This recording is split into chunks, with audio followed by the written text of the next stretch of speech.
Welcome into Payoff Pitch, Action Network's MLB betting podcast. It is Tuesday, August 29th. Your host, Brendan Glasheen, joined by Sean Zerillo. And today we have Tanner McGrath joining the pod, filling in today for Anthony DeBundo. So no, we will not have dingers today, but Tanner here to deliver and take the chair of DeBundo. Greatly appreciate that. Please subscribe to the podcast if you have not done so already. Also, if you're watching on the video side on the Action Network YouTube page, please hit subscribe and also like the video. If you enjoy watching us on the video side, our video team greatly appreciates that as well. So I know we come to you in a variety of platforms, so please do so if you are so kind. Also, we're here on Friday this week, Mondays, Tuesdays, and Fridays during the season. Full slate, Zerillo, let's dive in. Best bet for Tuesday. What jumps out? Yeah, pretty big edge on the Royals in the first 5 innings. Cole Reagan's a guy I've bet on, I believe, in every start since he came over in the trade for Aroldis Chapman. He has shown elite stuff, 102 stuff plus, 102 location plus in the rotation for the Royals, and I think the Rangers may ultimately regret that trade. Kind of giving me vibes of Pete Cliff Lee, just based on how he's throwing the ball a little bit harder than Cliff Lee, too. He's touched triple digits on some occasions, and that's from the left-hand side. And I believe the last time I had looked at his average velocity as a left-handed starter, he ranked up there with any of the left-handed starters in the league. Luzardo, Shane McClanahan, he was amongst the velocity leaders for left-handed starters, which is pretty impressive for a converted reliever to be able to maintain that velocity throughout a game. But you look at, I said 102 stuff plus, location plus over the past month, you convert that to an ERA, that projects for about a 3.3 ERA. So Cole Reagans is an elite pitcher. Luis Ortiz, a guy with elite stuff. I believe he has a 106 stuff plus rating, but the command is just atrocious. 31 walks, 39 strikeouts this season.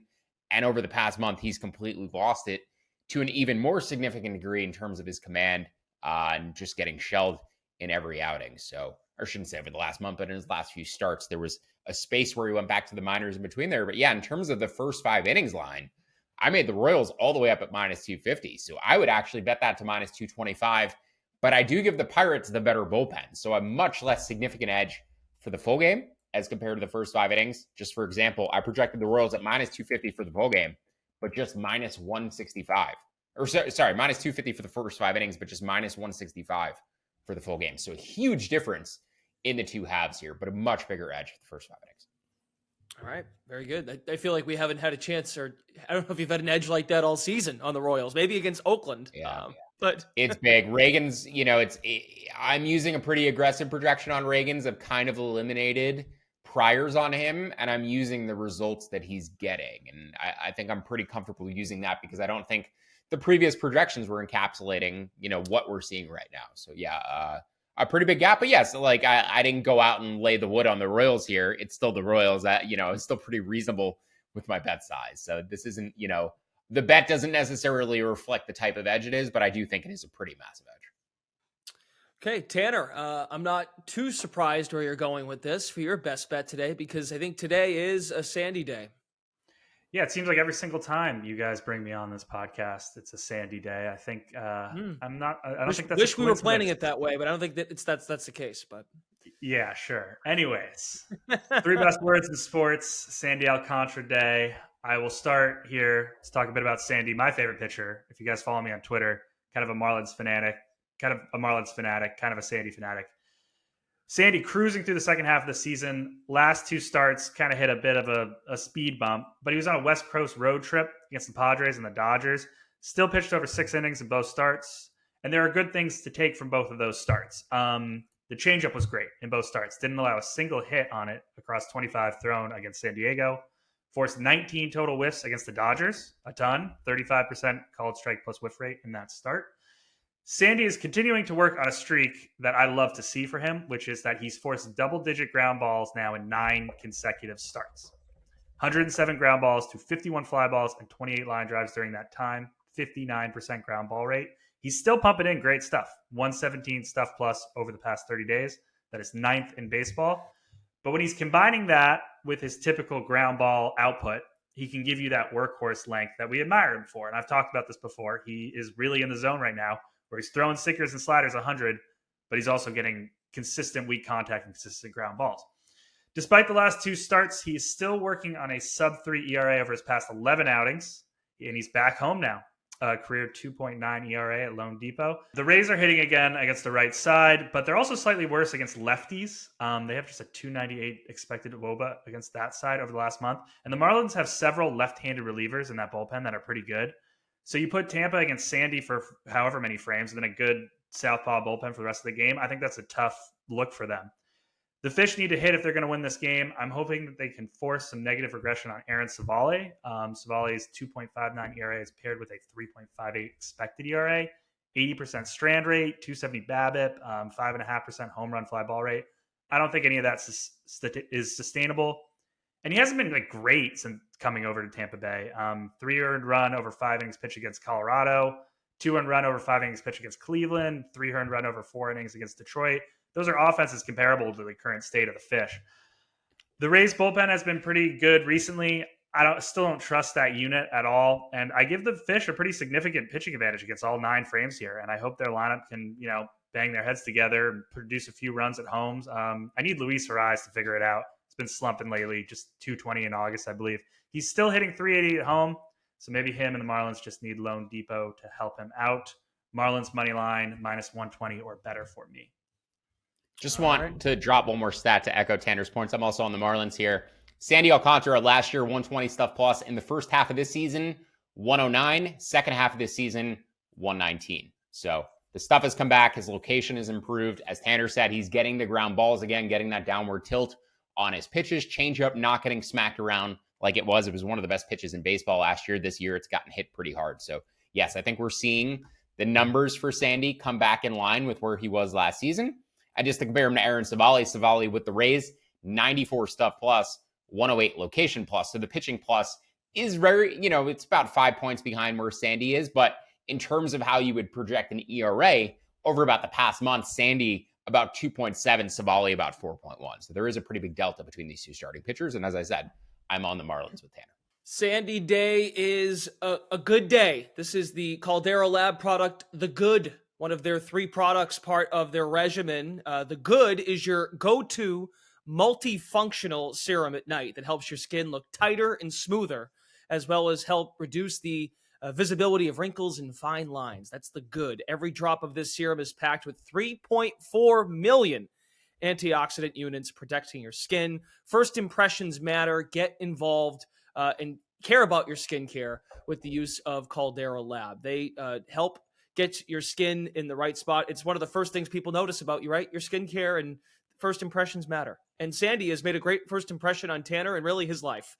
So do that. Head to Caldera Lab, #1 skincare product that we promote here at Action Network. There is also a special for those of you that tune into our podcast. Use the code PITCH, PITCH, at calderalab.com and get 20% off right now. If you head to calderalab.com, insert the promo code PITCH, PITCH, and you can get 20% off right now. You get an opportunity to look younger, and those are the charming words you love to hear if you care about your skin. So there you go. Moving on. If we are going to fade the public today is a question that we ask on this podcast from time to time. And one of the big public sides today, Zerillo, the Texas Rangers are going to send Heaney to the mound. I think it's Quintana for the Mets. Money's pouring in on the Rangers. 91% of the bets, 99% of the cash. Are you tempted at all to come back on your Mets to go against the people, or is the public onto something here about the Texas Rangers today? No, I like Texas in both halves. Projected them closer to about -135 for the first 5 innings, -130 for the full game. Or I should actually say -145 for the first 5 innings, -135 for the full game. So there is about to -135 for the first 5 and -120 full game. Enough of an edge to bet Texas here. I think the full game line has come at a range, but I like the advantage more for the starting pitching matchup here for Texas. I guess, their bullpen does an edge too over the Mets, whose bullpen is completely awful and blew the game last night. But yeah, Heaney over the past month, been a league average starter, 99 stuff plus, 100 location plus. He's gone up and down on the season. He's a significantly reduced version of what he was last year with the Dodgers that got him this contract with Texas. But, Heaney still projects around a league average starter, and there's a significant decline from Jose Quintana year over year. Last year, taking his sample from the Cardinals, 86 stuff plus, 103 location plus in the second half this year with the Mets. Stuff plus down 8 points to 78, location plus down to 98. So he's gone from being essentially 98 pitching plus to 91, and that is the difference of about a league average ERA to a replacement level 5+ 6 level ERA. So a pretty significant difference here between the starting pitchers. Texas has been one of the best offenses against left-handed pitching for the entire season. As I said, they have the bullpen edge, they have a defensive edge, and maybe they're finally snapped out of their lull after going 2-9 in their past 9 games, or past 11 games, but finally, getting a dramatic win with that 9th inning comeback against the Mets, 2 outs, 2 strikes in the 9th inning. So, Texas both halves today. I think partially, the way they won last night, he's feeding into the public love today because they weren't a particularly public side yesterday. But, definitely like them for today. And there's still enough room on that first 5 line to bet up. Okay. And for the full game, they are at -130 and first 5, -140 right now. Yeah, -140 is fine. I'd prefer -135 for the first 5. But yeah, that -130 is pretty much in line with my projections. So not enough of an edge there. You need -125 or better to play full game. Okay, Tanner, how are you gauging this game tonight, considering how it went last night? And, you're getting the Rangers at a decent price, but the people like them. Yeah, I wish I had more on this game, but I'm mostly just betting it because Cirillo is, and I trust Cirillo more than most people in my life. But yeah, I'm on Rangers first 5 full game. The stuff plus models is what really convinced me about Quintana. I mean, 78 stuff plus. Cirillo talked about it. And another thing that I dug into for what it's worth. So past 30 days, Rangers do have the offensive advantage over the Mets against Southpaws in a Southpaw hitting matchup. It's 115 WRC plus for the Rangers to 105. Quintana, Southpaw sinker baller, 4-pitch mix. He uses pretty equally. Sinker, 4-seam, changeup, and curveball. Rangers are 6th in team OPS against that left-handed mix specifically. Heaney, 4-seam slider guy almost exclusively, something like 80% of the time, maybe 75. Mets are 19th in MLB and team OPS against that left-handed mix. That pretty much convinced me there. And the Mets bullpen is an abject disaster. I know the public's on them. I still think that we're getting Texas a little cheap right now because of their recent spiral. So I might look to back them a little bit more over the next week or so, depending on how they shape up. But I really like them in this game. Yeah, they have everybody back. They have Heim back, Seager back. So this is, the team that won all those games. They have it fully back together. Their lineup's fully healthy. The reason why I bet Houston's futures is because I thought Jonah Heim and Seager would be about a bit longer than they were, and they both came back pretty quickly. So yeah, Texas is, back to full health, full strength. Yeah, there's still one of the better teams in the league, and they're just not being priced like that today. I don't think so. Yeah. How you feeling about that, Zerillo, with the Astros winning the division? Any chance Texas catches them? Yeah, I mean, it's a pretty wide open 3-team race. I believe they're going to play each other a number of times down the stretch here too. So it's going to come down to those head-to-head matchups. Yeah. I still favor the Rangers. I believe Fangraphs Pacoda, or I should say, I still favor the Astros. Okay. Fangraphs has the Mariners and the Astros tied at 92 wins on their end of season projections, and I believe Pacoda might have the Astros ahead. Let me just double check that quickly. Yeah, Pacoda has the Astros beating Seattle by 1.5. So it seems like Seattle has actually overtaken Texas in the projections. And I don't know if I'd necessarily agree with that. I haven't looked at their schedules the rest of the way, but I'd probably still rate Texas as the better team. Okay. Yeah. Mariners, what a story. They've won 12 of 13. Okay. Their pennant number, their odds are coming down as we They speak. have the best pitching in the AL come playoff time. Nobody wants to face them, 1 through 4 in the rotation. They stack up as well as anybody. So I wouldn't want to play Seattle in the playoffs, but especially when their offense is red hot. Need that offense to cool off a little bit before you get to the playoffs. All right, underdogs for today. No consensus dog, 2 dogs that we're going to discuss. Zerillo, you were on the Dodgers side yesterday, but now you're coming back in on the Diamondbacks today as an underdog. Why? Yeah, Clayton Kershaw hasn't pitched much since coming back off of the IL. Had his last start shortened through only 2 innings. There was a rain delay.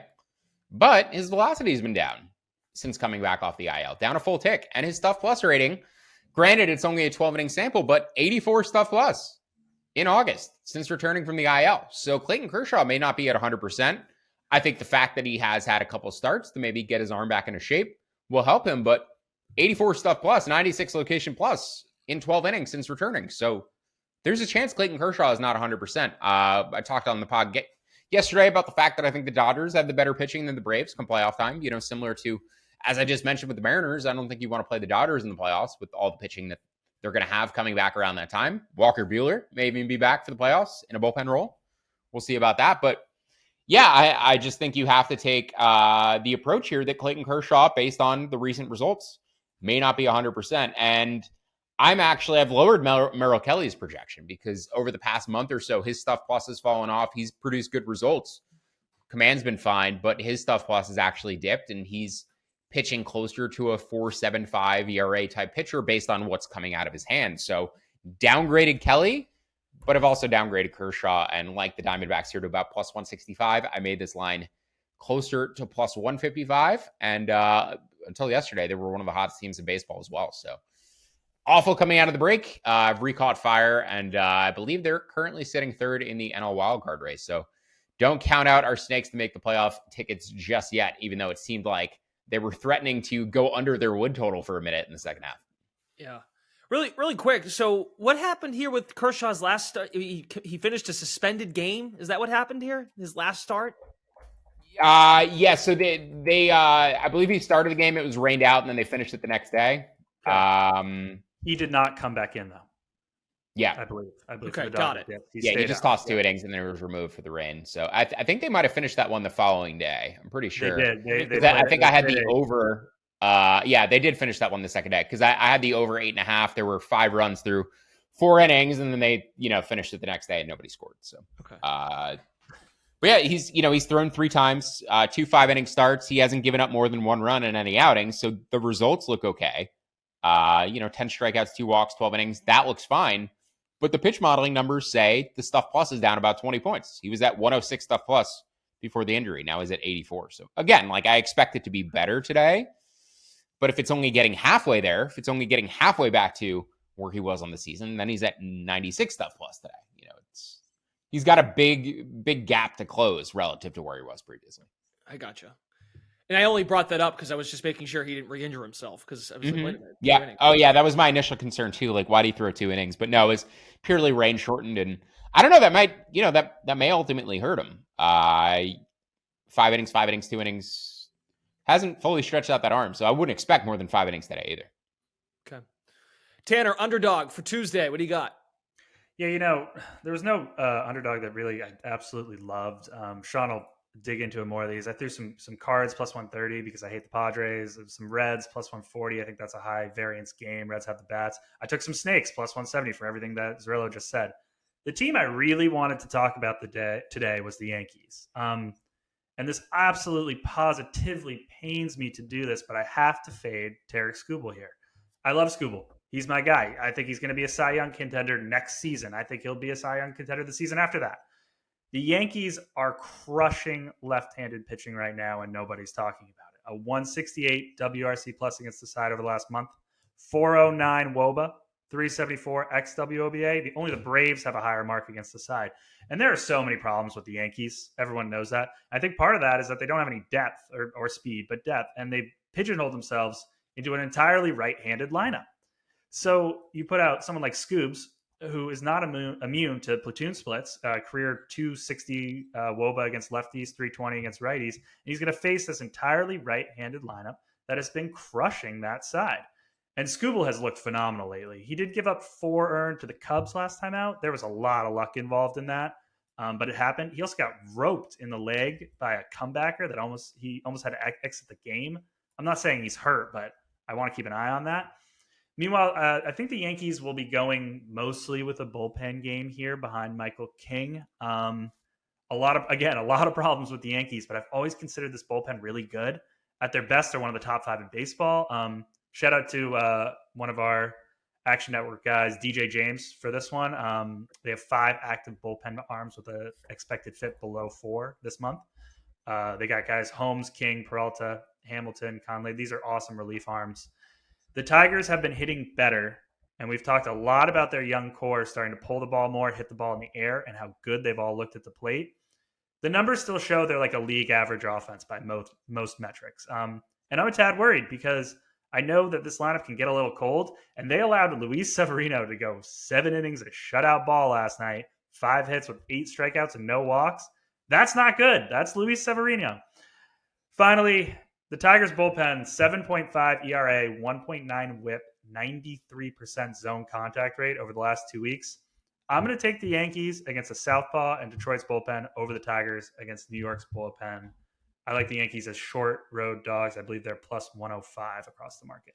Okay, there you go. 2 dogs for today. The Snakes and the Yankees. Let's wrap with our final bets. Cirillo, you have a few you want to run through. And then I think, if I read this correctly, Tanner has another thought and then also has a question for Cirillo at the end of the show. So a couple small bets, underdog bets. The Rockies and the White Sox both in range. Don't want to bet either. Got to bet both of them small just because I have to because of where the numbers are. Tanner mentioned the Reds high variance matchup with the Giants. Brandon Williamson has thrown the ball much better over the past month. Really interesting kid. We've talked about him a lot this year, but he was brought up seemingly prematurely based on his AAA numbers. But the Reds are great at player development, and they obviously saw that this kid was ready to finish his development at the major league level, and he's progressively pitched better and better in the big league. So Brandon Williamson over the past month, his model-based ERA, 3.7. He's outpitched Alex Cobb. Alex Cobb been down, he's 4.93 expected ERA for this season.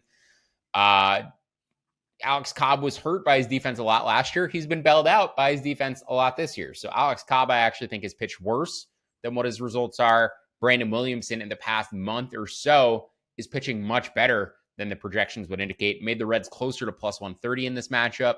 Certainly like them for today. We already talked about the Miami Marlins. Tanner mentioned that he bet the Cardinals. I also bet the Cardinals for today. No, particularly big edge, more of a numbers play. But I do think the Cardinals down the stretch here may just be a little bit underrated after the season they've had. But Zach Thompson, a guy I like, a guy I've bet on a few times.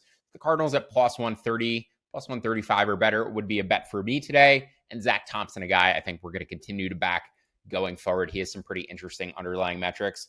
And then lastly, some totals. The Phillies over 9.5. Don't love betting over the key number there, but Lorenzen, a guy I've been trying to find ways to bet against in multiple starts, either betting against him on the money line or betting the overs in his matchups. So we're going with the Phillies over 9.5 today. The Dodgers over 8 have some wind blowing out in LA tonight. And as I mentioned, down on Clayton Kershaw, I've downgraded Merrill Kelly, so made that total closer to 8.6. I like the over between the Dodgers and the D-backs. And then finally, the Mariners under 8 with George Kirby going against Ken Waldichuk. I like Waldichuk, and I think the Mariners offense is just red hot right now, and it's tough to gauge, when offenses get hot, when offenses get cold. It's tough to kind of gauge that into the projection, but I did make this total closer to 7.3. It looks like a cooler night in Seattle. We've had a lot of weather in Seattle lately. That's kind of jacked up the totals, jacked up the run environment by about 10%. Tonight, that doesn't seem to be the case. Wind blowing in and temperatures around 65 degrees throughout the game. So a little bit cooler in Seattle tonight than it has been in recent weeks. Hopefully that leads to an under instead of a bunch of runs. All right. And that pitching matchup in Philadelphia is Tyler Anderson, Michael Lorenzen. This series is bugging me because I mentioned the Phillies offense is as hot as any team on the planet right now too. So want to be against Lorenzen, but also want to be backing that Phillies offense or having some piece of it. Yeah, it's starting to really bug me, this series, because I'm happy the Angels are losing, but I don't like how the Phillies are winning so much. It's really hard. They're obliterating people. And, we talked about their pennant odds yesterday. I mean, look at the team, guys. The same team they had last year. They made the World Series last year. It's arguably a better team than they had last year. Sanchez in the mix, Trey Turner in the mix. If Hoskins comes back, it's a better team than they had last year. So very much afraid of the Phillies, very much afraid of the Dodgers. With Braves tickets. So if one of those 3 teams doesn't make the pennant, I think I'd be pretty surprised. They seem to have separated themselves from the rest of the National League. Are you going to bet Philadelphia at some point? I don't know. I've discussed that I don't.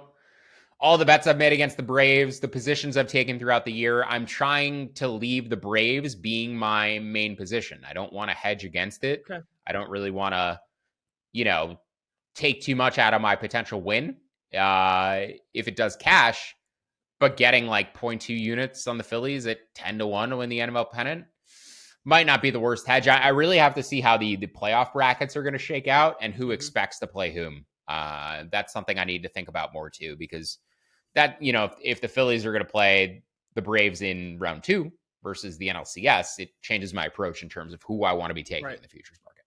Okay. And for what it's worth, Phillies plus 850 at BetMGM right now to win the National League. Braves And, if they get in a head-to-head series with the Dodgers in the playoffs, would love to bet the Phillies at plus money again. Yeah. So not a bad idea. But we have time for that, Zerillo. Had to ask. I think, just looking ahead, right? Those 3 teams, and then kind of Rangers, Orioles, Astros. I'd be surprised if those aren't, 4 of your final 6 teams. Tanner's got a couple more. Tanner, you got a question on a particular game for Zerillo. Yeah. Before I go on to my final 2 bets, this Cubs Brewers game, I need to talk about it. Corbin Burns, Justin Steele, and it's at Wrigley, and the wind's supposed to be blowing in close to 20 miles per hour. I think the total's dropped to 6.5. Can I just ask, what do you project on it? I'm super curious. Yeah, I made that total 6.9. Corbin Burns, we talked Blake Snell yesterday, and Blake Snell, there's been 3 or 4 different versions of him throughout this year. Corbin Burns, kind of the same. We're on version 3 of Corbin Burns. That strikeout rate's been down about 10% this year. It was down earlier in the year. He found his form for a little bit. And now over the past month, that strikeout rate's sitting at 23% again. So I think we're seeing a declined version of Corbin Burns, and it's the same Corbin Burns that we saw earlier in the year. So yes, see the wind blowing in, still couldn't make this total lower than 6.9. So if I get an over 6.5 at minus 110, I'm probably going to end up playing it. I just think Corbin Burns significantly reduced to what we've seen previously. And you don't need, if he's going to walk the ballpark, the wind isn't going to help that. So I think we see more walks from Corbin Burns today. And yeah, I definitely think that over 6.5 would intrigue me. I was thinking the same thing. I was thinking about coming back on over 6.5 because I actually kind of like the offensive matchup for both teams. But how do you bet an over at Wrigley when the wind is coming in that hot? I'm just fascinated. You want to get when you're done the pod, Tanner, you want to somehow track down DeBundo and give him a call, and he'll give you a whole wind breakdown for you. Yeah, the weather watcher. Yeah. But which, by the way, Milwaukee's won 9 in a row. 9. And they've got Burns on the mound today. So Brewers, they won't stop scoring. It's frustrating. All right, Tanner, what are your final 2? Then we can get out of here. Yeah, all right, go with 2 more. So Zerillo mentioned it as his best bet. I love the Royals today.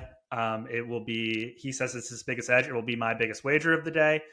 I've heard a different comparison for Cole Reagans. That's Cole Hamels. Cole Hamels Reagans, as we called him on this pod. I talked about him recently. Yeah, we did that a couple Fridays ago. It was against the Cubs at Wrigley. Yep, that is correct. I'll just talk about him quickly because I really love this guy. Post-type buy guy whose journey to the bigs included, 2 Tommy John surgeries and that trade from Texas. The guy pumps gas, 98 miles per hour on average, one of the highest spinning fastballs in the league. 110 plus stuff plus on the pitch, excuse me. He has a 19% swinging strike rate on the changeup. His slider is sick. He doesn't throw it a ton. I wish he did. It's amazing. Keeps his curveball down, and oh my goodness, what he did to the Oakland Athletics 5 days ago was criminal. 6 innings pitched, 2 hits, 11 strikeouts, no walks. He topped out at 101 on the fastball. Not a single hit allowed on 33 thrown. 7 whiffs across 27 changeups. In his 6 starts with Kansas City, he checks in with a 2.08 ERA, 1.8 FIP. He is a great guy. I'm going to be backing him on every possible start I can down the stretch. And the Royals have been fun. I like the Royals right now. They've not been completely horrid behind the plate. Bobby Witt Jr. is 4th in F4 over the past month. MJ Melendez has a 134 WRC plus in August. If it is against Luis Ortiz, I'm happy to fade him. I'll be taking the Royals in both halves. And then finally, I like my Boston Red Sox today in both halves. Going to go right back to the well. I covered this game last week. Same exact pitching matchup with JP France against Brian Bayo. France is not going to get chased after 2 innings and 11 runs again like he did last week against Boston. But there are some seriously concerning things surrounding his underlying statistical profile. He's been lagging for a while, 4.8 Sierra over his past 10 outings, 4.4 expected ERA in the year. He allows a good amount of hard contact, doesn't induce a lot of ground balls, not pitchers that I really like to back there. I'm just not buying what he's selling. And I really liked the Red Sox last week because they have a lot of capable left-handed bats that crush righties. France is not immune to platoon splits. His WOBA jumps about 80 points from side to side. It'd be really cool if we got Wilyer Abreu back. He's on the paternity list right now, but he's having a hell of a week. He made his MLB debut, hit his first big league home run, and then just had his first child. In his first 15 plate appearances, he has swung 28 times and has not chased once. 10 batted balls, 7 hard hit. Keep an eye on him whenever he comes back. Going back to this matchup, Bayo goes for the Sox. He forces that unique combination of whiffs and ground balls with the sinker and the changeup, and then he uses his four seam and sliders to keep platoons honest. And one of the things I really liked about him last week was that the Astros are kind of meh against that mix. Since July 1st, the Astros have the 4th lowest OPS against right-handed sinkers and changeups. Bayo made them pay in Houston, racking up 7 innings of 1-run ball. And I think he does it again. The bullpen matchup's a little tough to project for me, but I'm going to split a unit between first 5 and money line because I just really like this matchup for my Sox. Tanner, I would encourage you to turn around like I can and look at your Patriots logo. It's football season now in these parts. Okay, this team's done. They're done. Last night was awful. Like awful. Bear Claw, this guy Bear Claw who pitched, they quit last night. The Red Sox, they quit. 4-3 lead in the 6th inning, and they have no one else available out of the bullpen. It's bad. Yeah, Mets bad, Zerillo, but it's bad. Yeah, but their bullpen's pretty bad. Their bullpen's been really bad recently, but I think that's mostly like their middle relief guys. Like when you can get to the back end of Boston bullpen, it's actually okay. They're still an MLB best, I think 54-6 when leading after 6 innings. If Bayo can just get you to the 6th inning, the Red Sox have a pretty good chance to win. But if you throw someone like Sale out there who's still kind of stretching out and he gets pulled early and you got to put in who knows who, you're done. But I'm banking on Bayo getting to the back end of that bullpen. I think he can do it tonight. They might win, but yeah, the season's over. It's done. So, and good luck to you. Good luck to those of you who took the over. What was it? 83 wins at the All-Star break. That could still happen. Their win total preseasons, I think, is in great shape. But it was 77.5, and I was on the over. Yeah, I think that'll hit. Okay. All right, that's it. Sorry, I got a little mouthy there at the end. I thought we were going to avoid the Red Sox for the whole podcast, and they came up at the end, so I couldn't help myself. I think every AL East team may go over except for the Yankees. I'd have to look, but wow, that seems like that's very likely. I'd have to see where Toronto's was. Toronto's like right in line with their total, but yeah, I think we may go forward one in the AL East. There you go. All right, for Tanner McGrath and Sean Zerillo, Brendan Glasheen, thanks for tuning in. We are back on Friday for Payoff Pitch. Please subscribe and like the video if you're watching on the Action Network YouTube. We appreciate you. Have a great Tuesday and talk to you on Friday. See ya.